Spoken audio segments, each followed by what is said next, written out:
ક્યારે એવું બન્યું છે કે આપણે પોતાની જ આળસ સામે હારી જઈએ?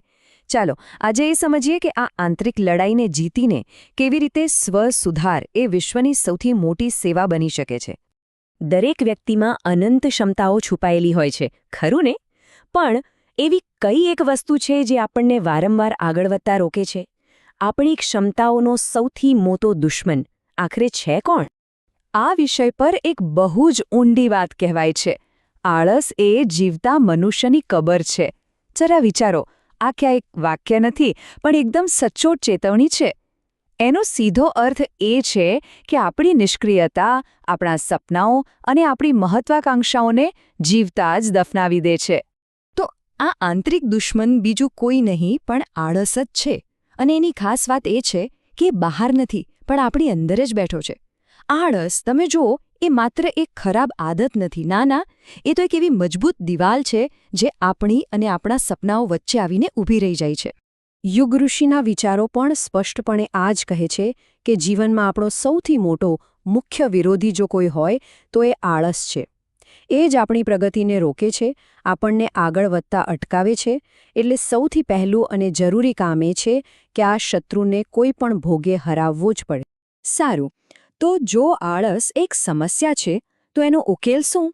એનો જવાબ છે પુરુષાર્થ, એટલે કે સખત મહેનત અને ઉદ્યમ. સાચું કહું તો આળસ નામની બીમારીનો આ જ એકમાત્ર વીરતાપૂર્ણ ઇલાજ છે. ચાલો જરા ઊંડા ઉતરીને જોઈએ કે આ કામ કેવી રીતે કરે છે. અહીંયા બે અલગ અલગ માનસિકતાનો તફાવત બહુ સ્પષ્ટ દેખાય છે. એક બાજુ કાયર વ્યક્તિ છે જે બસ નસીબના ભરોસે હાથ પર હાથ ધરીને બેસી રહે છે, અને બીજી બાજુ પુરુષાર્થી વ્યક્તિ છે જે દ્રઢપણે માને છે કે પોતાનું ભાગ્ય તો પોતાના કર્મોથી જ લખાય છે. આ પસંદગી આપણી છે, નિષ્ક્રિય આશા રાખવી કે સક્રિય બનીને સર્જન કરવું. તો સવાલ એ થાય કે આપણે પુરુષાર્થ કરીએ કેવી રીતે?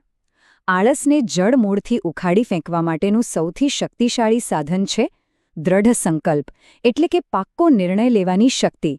બસ આ એક શક્તિ જ આપણી અંદરની બધી જ જડતાને તોડી શકે છે. આ શક્તિશાળી વિચારને સંકલ્પ કહેવાય છે. જુઓ, સંકલ્પ એ માત્ર એક વિચાર નથી, પણ એકદમ સભાન અને અતૂટ પ્રતિબદ્ધતા છે. એક એવી આગ છે જે આપણી જડતાને ઓગાળી નાખે છે. જ્યારે કોઈ વ્યક્તિ સાચા મનથી સંકલ્પ કરી લે છે ત્યારે આળસ માટે ત્યાં કોઈ જગ્યા જ બચતી નથી. એને ભાગવું જ પડે છે. ઓકે, તો હવે આપણે સંકલ્પની શક્તિને તો સમજી લીધી, પણ એને વ્યવહારમાં કેવી રીતે ઉતારવી? એના માટે આપણી પાસેનું સૌથી કિંમતી સાધન છે સમય. સાચો પુરુષાર્થ એટલે બીજું કંઈ નહીં પણ સમયનો યોગ્યમાં યોગ્ય ઉપયોગ. સમય પર કાબૂ મેળવવા માટેના બે મુખ્ય નિયમો છે. પહેલો, આજનું કામ કાલ પર ટાળવાની આદત છોડી દો. અને બીજો, આળસમાં બેસી રહેવાને બદલે આપણી દરેક ક્ષણને કોઈકને કોઈક સાર્થક ક્રિયાથી ભરી દો. હવે આપણે એક બહુ જ ઊંડા વિચાર પર આવીએ છીએ. આળસ પર જીત મેળવવી એ ફક્ત આપણો અંગત ફાયદો નથી. ના, આ વિજય વિશ્વમાં યોગદાન આપવાના એક બહુ મોટા ઉદ્દેશ્ય સાથે જોડાયેલો છે.